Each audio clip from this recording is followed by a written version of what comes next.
processo de salvação na vida de uma pessoa se divide em 3 aspectos. Você sabe quais são eles? Se você não sabe, é importante que você fique até o final deste conteúdo para você aprender quais são esses 3 aspectos que traz o processo de salvação na vida de uma pessoa. Então vamos falar, meu querido, sobre esse processo maravilhoso, essa obra maravilhosa, que é a promessa da salvação. Ela se divide em 3 aspectos. E quais são eles?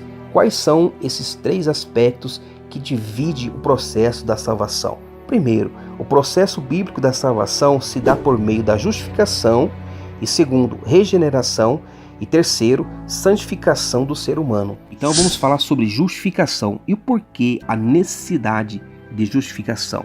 É para que nós encontremos justos e santos diante de Deus, a fim de que sejamos participantes das bênçãos da salvação e para que o diabo não acuse o crente dos pecados que Cristo perdoou. Nesse sentido, a pessoa justificada está livre da condenação e é herdeira da vida eterna, tendo como resultado prático a paz com Deus. Olha que ato glorioso e amoroso de Deus para nós, sem interferência dos méritos humanos, cabendo ao homem somente crer mediante a fé na obra que Cristo operou.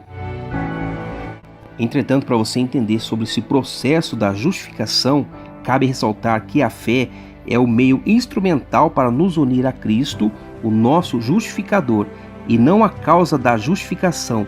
Logo, a justificação tem como consequência direta o perdão dos pecados, a reconciliação do pecador com Deus e a segurança da salvação e a santificação da vida.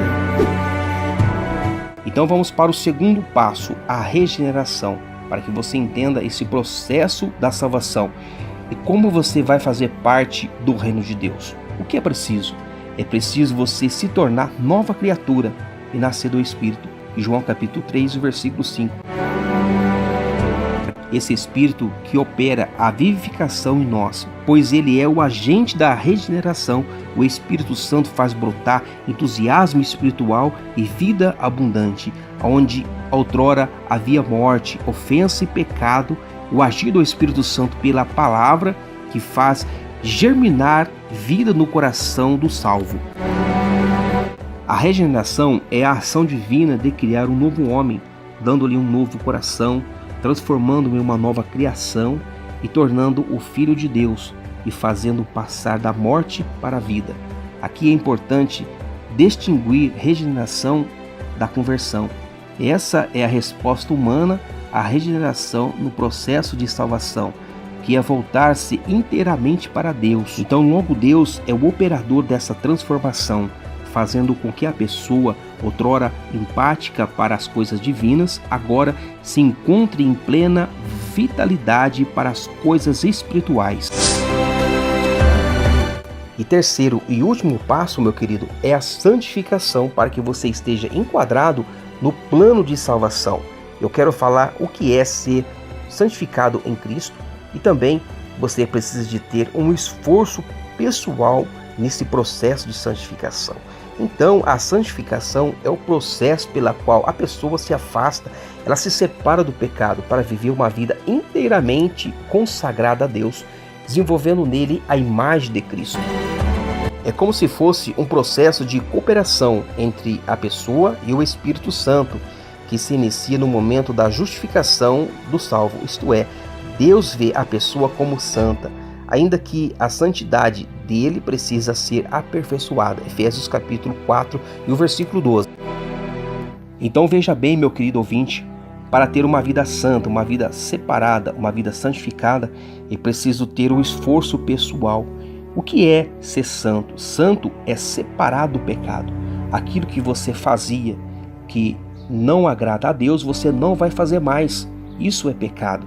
O Espírito Santo, ele vai entrar na sua vida se você trazer esse processo de salvação para a sua vida, que é a justificação, a regeneração e a santificação para a sua vida. E por que eu disse que tem que ter um esforço pessoal? Isso parte de nós. As Escrituras revelam que devemos almejar e priorizar a santificação. Hebreus 12 e 14. Pois a nossa natureza pecaminosa, ela insiste em resistir a esse processo de santificação. Deus anela pela santificação dos seus filhos, não por capricho divino, mas porque o pecado nos fere de morte e o nosso Pai de amor não quer que os seus filhos sejam feridos e separados, mortos no pecado, pois isso contraria a natureza amorosa.